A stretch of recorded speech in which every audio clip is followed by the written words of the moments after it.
साथियों नमस्कार। स्वागत है आप सभी का सोहन इंस्टीट्यूट में। बड़े दिनों के बाद आपसे रूबरू होने का मौका मिल रहा है। कई दिनों से देखिए लगातार क्लास आपकी स्थगित चल रही थी।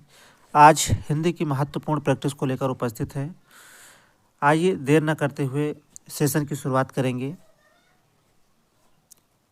पहला क्वेश्चन देखिए आपके सामने है। कह रहा है कि बरवे नायिका भेद के रचनाकार कौन हैं। पहला प्रश्न देखिए आपसे पूछा है, बरवे नायिका भेद जो है यह किसकी रचना है। 4 विकल्प आपके सामने दिया है। ऑप्शन ए कह रहा है केशवदास की है। ऑप्शन बी में दिया है भिखारी दास की है। सी ऑप्शन कह रहा है कि रहीम दास की है। और ऑप्शन डी कह रहा है कि बिहारी की रचना है। उत्तर आप लोग कमेंट करते चलेंगे। चलिए, एक लंबे समय के बाद क्लास हो रही है, उत्तर करेंगे आप सभी। देखिए, बरवे नायिका भेद जो है यह रचना है रहीम दास की है। सही उत्तर होगा ऑप्शन नंबर सी यहाँ पर। और बरवे नायिका भेद जो है यह बरवे छंद की प्रथम रचना है। यह जो है बरवे छंद की जो है प्रथम रचना है।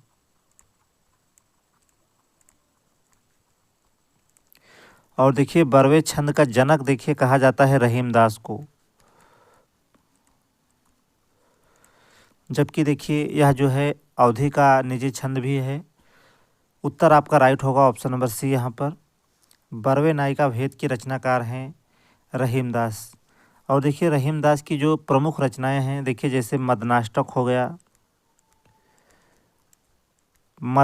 हो गया, खेतु कौतुकम जातक हो गया, खेतु कौतुकम जातक, ये सभी रचनाएं जो हैं रहीम दास की हैं।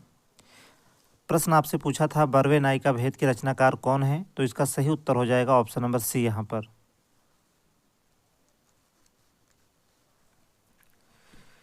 प्रश्न नंबर 2 पर चलेंगे।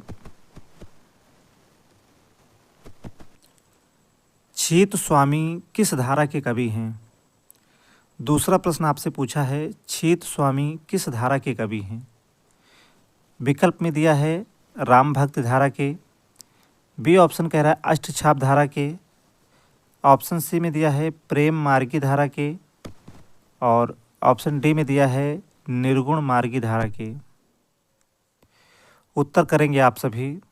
देखिए, छीत स्वामी का जो है वास्तविक नाम था, इनका वास्तविक नाम देखिए, इनका वास्तविक नाम था छीतू चौबे। क्या नाम था? तो देखिए इनका वास्तविक नाम था छीतू चौबे।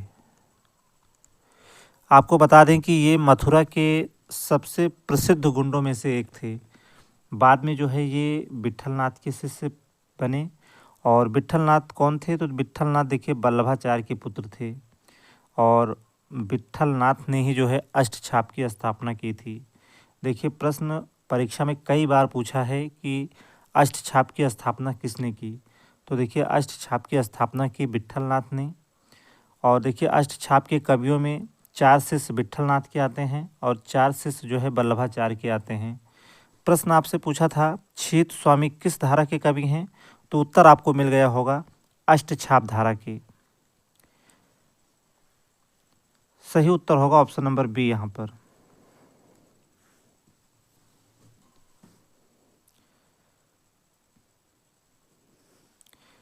नेक्स्ट क्वेश्चन पर चलेंगे।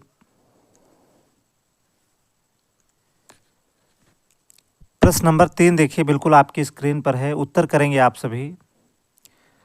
द्विवेदी युग के संपूर्णतः प्रतिनिधि कवि कौन हैं। चलिए, बहुत ही सुंदर क्वेश्चन है। आपको बताना है द्विवेदी युग के संपूर्णतः प्रतिनिधि कवि कौन हैं। श्रीधर पाठक, हरिऔध जी, मैथिली शरण गुप्त, या फिर इनमें से कोई नहीं। देखिए, द्विवेदी युग के संपूर्णतः जो है प्रतिनिधि कवि कौन आते हैं इनमें, तो देखिए इसका सही उत्तर होगा option number C Maithili Sharan Gupt. और देखिए मैथिली शरण गुप्त की प्रमुख रचनाओं की बात करें तो देखिए भारत भारती हो गया, रंग में भंग हो गया, जयद्रथ वध, किसान, पंचवटी, यशोधरा और साकेत, ये सभी रचनाएं जो हैं मैथिली शरण गुप्त की हैं। तो देखिए द्विवेदी युग के संपूर्णता प्रतिनिधि कवि कौन है? तो उत्तर आपका सही होगा मैथिली शरण गुप्त।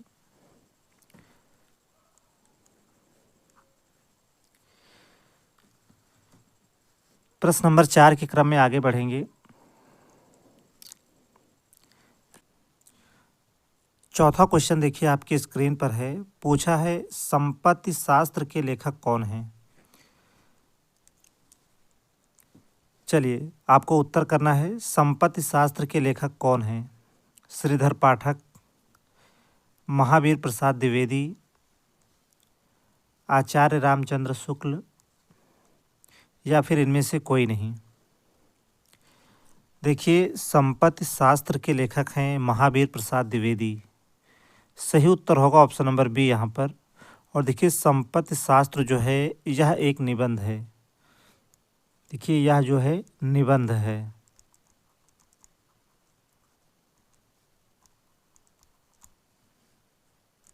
चलिए यह एक निबंध है जो कि इसके लेखक जो है महावीर प्रसाद द्विवेदी हैं। बी उत्तर देखिए राइट हो जाएगा प्रश्न नंबर 4 के लिए। क्वेश्चन नंबर 5 के क्रम में आगे बढ़ेंगे हम लोग। निम्नलिखित में से शुद्ध शब्द आपको बताना है। वर्तनी शुद्धि से यह प्रश्न है, उत्तर आप लोग करेंगे। और देखिए चारों ही ऑप्शन में आपको पूजनीय शब्द दिख रहा है और आपको बताना है किस शब्द की वर्तनी जो है शुद्ध है। देखिए पूजनीय नहीं होता है, पूजनीय भी नहीं होता है और पूजनीय भी नहीं होता है। शुद्ध शब्द होता है देखिए पूजनीय। राइट आंसर होगा ऑप्शन नंबर सी यहाँ पर। चलिए वर्तनी शुद्धि से एक प्रश्न निश्चित रूप से आपकी परीक्षा में आएगा, चाहे आप किसी भी परीक्षा की तैयारी कर रहे हों। चलिए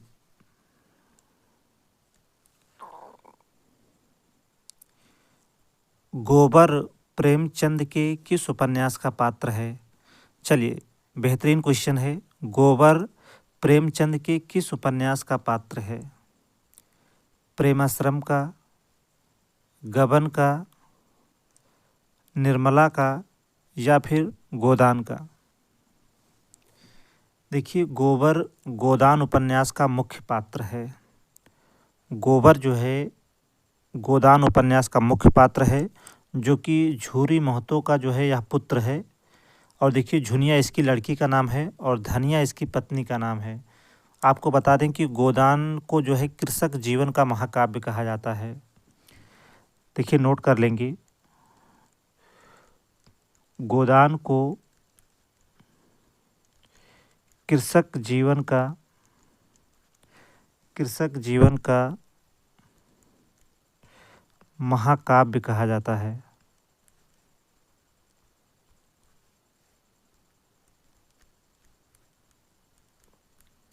यह प्रश्न देखिए परीक्षा में पूछता है कि कृषक जीवन का महाकाव्य किसे कहा जाता है? तो गोदान को।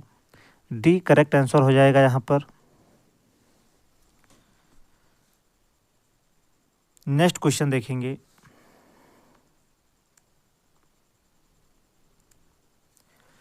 हिंदी नवरत्न के लेखक कौन हैं? हिंदी नवरत्न के लेखक कौन हैं? महावीर प्रसाद द्विवेदी, प्रताप नारायण मिश्र, मिश्र बंधु या फिर इनमें से कोई नहीं। देखिए इनमें से कोई नहीं तो उत्तर नहीं होगा हमारा। महावीर प्रसाद द्विवेदी भी नहीं होगा और प्रताप नारायण मिश्र भी नहीं होगा। हिंदी नवरत्न के लेखक हैं मिश्र बंधु। सही उत्तर होगा ऑप्शन नंबर सी यहाँ पर। अगले क्वेश्चन पर आगे बढ़ेंगे हम लोग।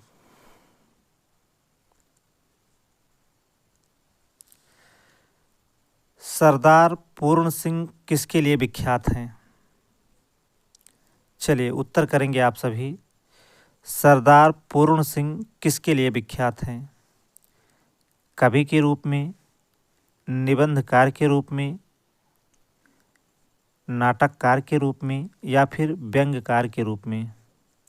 तो देखिए हम सभी जानते हैं सरदार पूर्ण सिंह विख्यात हैं निबंधकार के रूप में।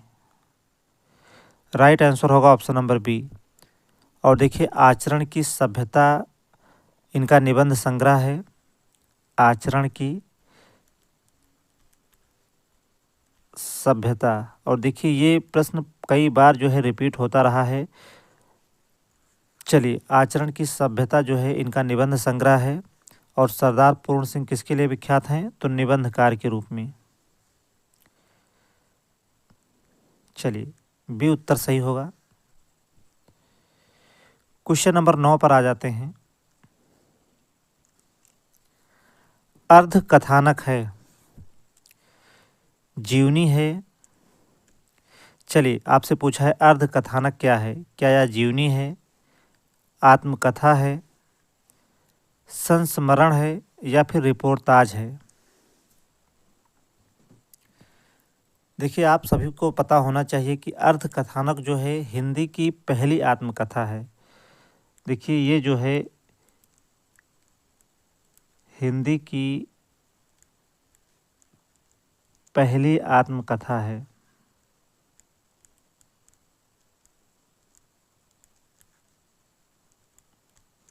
यह देखिए हिंदी की पहली आत्मकथा है, जिसे लिखा है बनारसी दास जैन ने। किसने लिखा है? तो बनारसी दास जैन ने।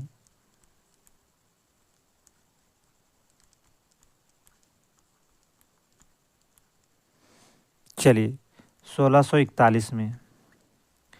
उत्तर आपका सही हो जाएगा। यहाँ पर देखिए आत्मकथा है। अर्ध कथानक देखिए यह आत्मकथा है। किसके द्वारा लिखी गई है? तो बनारसी दास जैन के द्वारा 1641 में।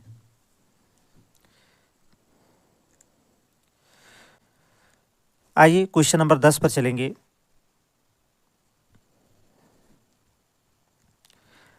महत्वपूर्ण पंक्ति दी हुई है। देखिए कह रहा है कि इनकी सी विशुद्ध सरस एवं शक्तिशालिनी ब्रजभाषा लिखने में और कोई कभी समर्थ नहीं हुआ।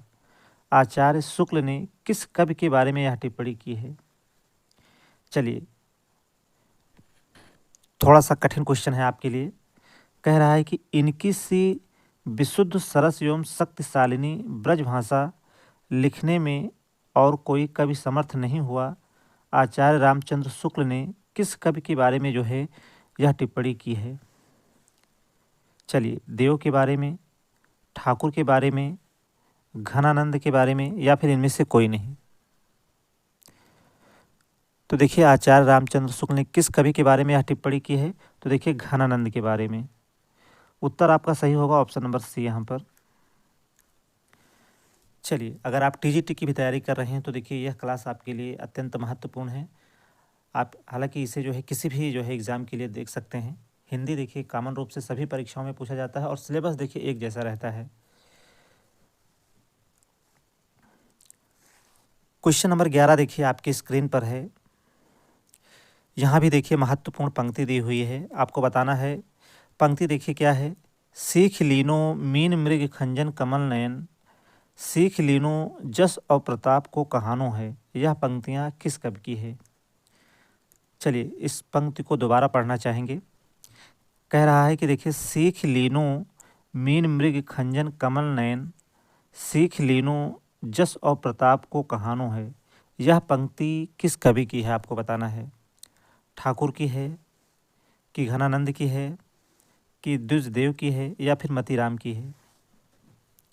चलिए, आप लोग बताएंगे उत्तर।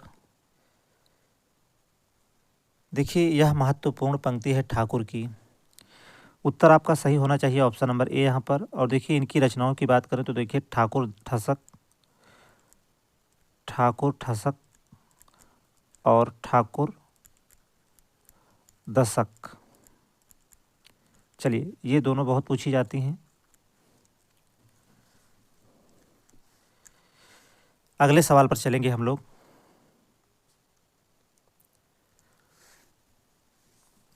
चलिए, यहाँ भी देखिए पंक्ति दी हुई है। नैन रचाई कहो मुस्काई लला फिर आयो खेलन होरी। यह पंक्तियाँ किसकी है? चलिए, नैन रचाई कहो मुस्काई लला फिर आयो खेलन होरी। यह पंक्तियाँ किस कवि की हैं? बिहारी की, मतीराम की, पद्माकर की या फिर इनमें से कोई नहीं? चलिए उत्तर करेंगे आप सभी। देखिए ये महत्वपूर्ण पंक्ति है पद्माकर की।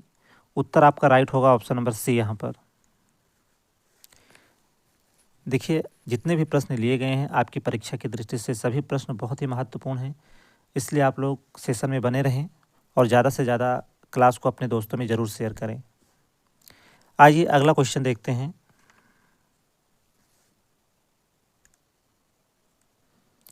फोर्ट विलियम कॉलेज की स्थापना किस वर्ष में हुई थी? फोर्ट विलियम कॉलेज की स्थापना किस वर्ष में हुई थी? क्या 1809 ईस्वी में, 1800 ईस्वी में, 1798 ईस्वी में या फिर 1802 ईस्वी में? तो देखिए हम सभी जानते हैं फोर्ट विलियम कॉलेज की स्थापना जो है 1800 ईस्वी में हुई थी। उत्तर सही होगा ऑप्शन नंबर बी यहाँ पर। और देखिए जिसके अध्यक्ष बनाए गए थे जॉन गिलक्राइस्ट, अध्यक्ष कौन था? तो देखिए जॉन गिलक्राइस्ट।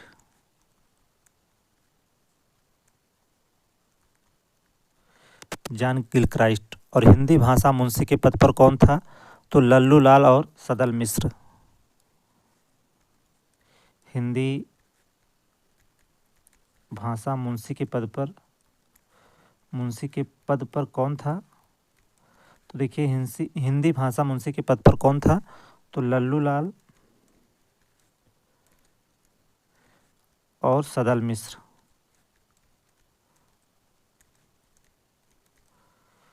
चलिए फोर्ट विलियम कॉलेज की स्थापना कब हुई थी? तो 1800 ईस्वी में। क्वेश्चन नंबर 14 देखिए।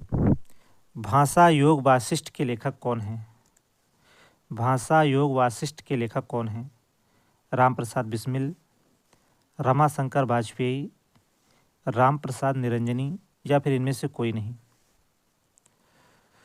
चलिए ये रचनाएं देखिए पूछी गई हैं निरंतर जो है आपके एग्जाम में।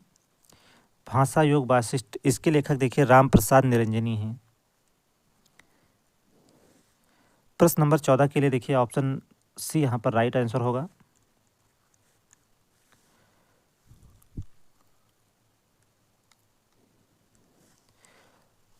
क्वेश्चन नंबर 15 के लिए देखिए आप लोग उत्तर करेंगे। कह रहा है राहुल सांकृत्यायन जी ने हिंदी भाषा का पहला कवि किसको स्वीकार किया है? चलिए राहुल सांकृत्यायन जी ने हिंदी भाषा का पहला कवि किसे स्वीकार किया है? 4 विकल्प आपके सामने भी दिया है। ऑप्शन ए कह रहा है पुष्पदंत को, बी कह रहा है हेमचंद्र को, सी कह रहा है सराहपा को और डी कह रहा है विद्यापति को। उत्तर आप लोग कमेंट करके बताएंगे इस प्रश्न का। चलिए सभी लोग उत्तर कमेंट करेंगे। देखिए सराहपा की रचना है दोहा कोश। दोहा कोश। और देखिए दोहा कोश जो है यह फुटकल दोहों का संग्रह है, बहुत पूछता है एग्जाम में। यह जो है फुटकल दोहों का संग्रह है, दोहों का संग्रह है। तो देखिए राहुल सांकृत्यायन जी ने हिंदी भाषा का पहला कवि किसे स्वीकार किया है? तो सराहपा को। सराहपा की रचना देखिए दोहा कोश है और दोहा कोश जो है फुटकल दोहों का संग्रह है। जबकि देखिए हिंदी की पहली रचना देवसेन की श्रावकाचार को माना गया है।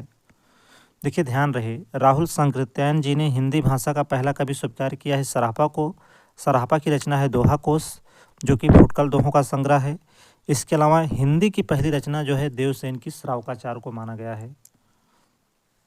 चलिए हिंदी की पहली रचना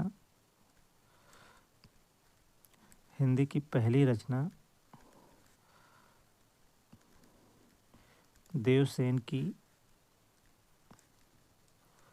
श्रावकाचार को माना गया है।